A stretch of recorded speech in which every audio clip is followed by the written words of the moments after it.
Why is the US after Cuba? Look, it's no secret that the US's end goal in Cuba is regime change. In fact, the US has been trying to bring Cuba under its control since it gained independence over a century ago. Time and again, Cubans have resisted, from the island's early days as an independent country up through the Cold War to today. But why is the US so focused on Cuba and regime change anyway?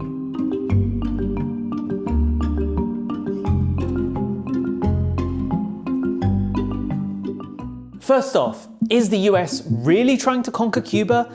Well, here's what US President Donald Trump had to say about the country. Cuba will be failing pretty soon. Cuba is really a nation that's very close to failing. You know, they got their money from Venezuela, they got the oil from Venezuela, they're not getting that anymore. The US has also been pressuring Mexico to stop sending oil to Cuba. To understand how the relationship between the US and Cuba got here, you'll need to go all the way back to Cuba's fight for independence from Spain.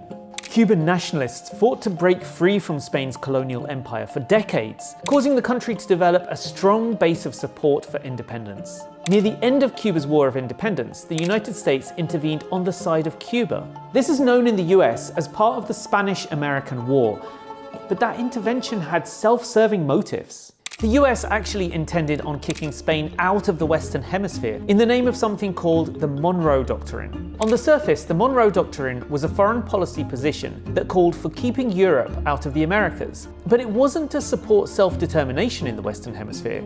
The US actually wanted imperial control of the Americas for itself. So when the US intervened in Cuba, many in Washington called for the annexation of Cuba by the United States. That's what happened to former Spanish colonies like Puerto Rico and the Philippines after the US defeated Spain. But that move was blocked by Congress. So the US occupied Cuba after the war, promising to pull its forces out once a new government was in place. But here's the thing. The US actually did want control of the island. And so, when Cuba was drafting its constitution in 1901, the US forced it to include an amendment that would allow it to intervene on the island when it saw fit. The Constitution also grants the US a perpetual lease for naval bases. That's how the US kept hold of Guantanamo Bay. So while several US-friendly regimes ruled Cuba for the next half-century, resentment bubbled underneath for decades. Many Cubans felt like they had broken free from Spain only to be dominated by the US. That would all change in 1959 when US-backed dictator Fulgencio Batista was overthrown in the Cuban Revolution. Thousands gathered in Havana to celebrate the rebellion which overthrew the Batista regime and to acclaim its leader, Dr. Castro, who began the struggle 6 years ago. The revolution ended the US's indirect control over the island's politics and economy, an outcome it has been determined to reverse ever since. Cuba's spirit of independence ultimately helped strengthen its government, helmed by Fidel Castro. See, after pushing the Batista government out of power, support for Castro's government was widespread, even among wealthy Cubans. While the new government eventually aligned with the Soviet Union, it didn't start out this way. At the outset, Castro's government was open to taking a non-aligned position in the Cold War between the US and the Soviet Union. And on Castro's first visits to the United States after the revolution in April 1959, he even asked for economic aid from the US. The US decided to hold off on supporting Cuba's new government, and the Soviet Union quickly filled the void. A trade deal was signed between the two countries in 1960. Castro swung closely aligned with the communist bloc and seized almost all United States property in Cuba. Cuba began nationalizing property owned by American sugar, oil, and mining companies, enraging Washington. And so the US began pursuing regime change in Cuba, most notably with the failed Bay of Pigs invasion in 1961. It is clear that the forces of communism are not to be underestimated in Cuba. The US deployed around 1,400 CIA-trained Cuban exiles to invade the island and overthrow Castro. In response, Castro sent in 20,000 Cuban troops who repelled the invasion. The Bay of Pigs operation's failure was a major embarrassment for the United States. The failed invasion also helped solidify Cuba's status as a bulwark against US imperialism. The United States has committed no aggression against Cuba, and no offensive has been launched from Florida or from any other part of the United States. Over the next several decades, the US would make repeated attempts to overthrow Cuba's government. A former Cuban intelligence officer even once estimated that the CIA had tried and failed to assassinate Castro more than 600 times over the years. Another strategy for regime change was to create economic pressure via sanctions and other policies that would place limits on Cuba's economy.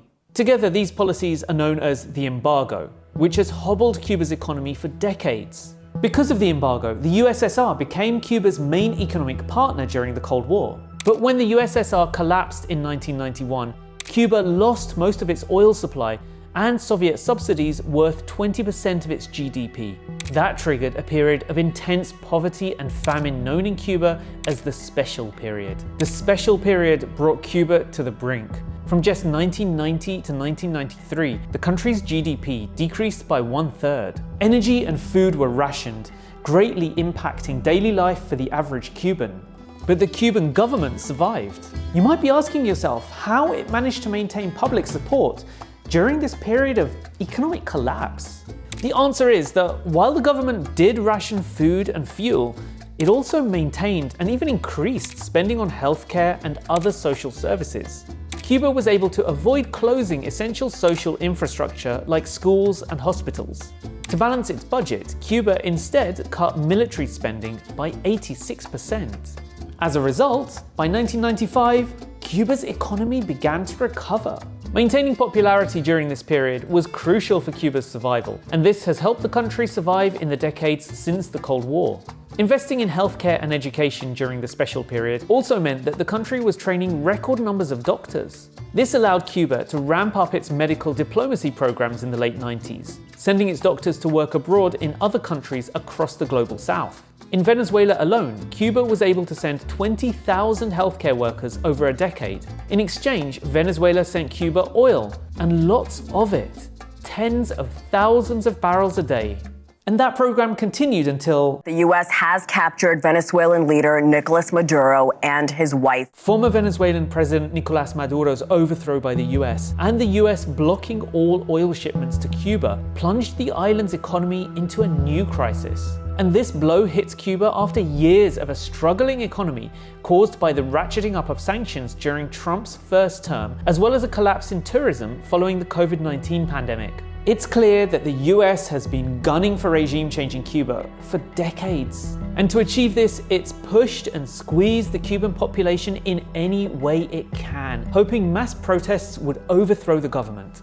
So far, that has not worked. But it's estimated that the embargo has cost the island nation trillions of dollars since the 1960s. One UN report even estimates the embargo cost Cuba $4.87 billion from March 2022 to February 2023 alone. And the people feeling the brunt of this are, and always have been, ordinary Cuban citizens.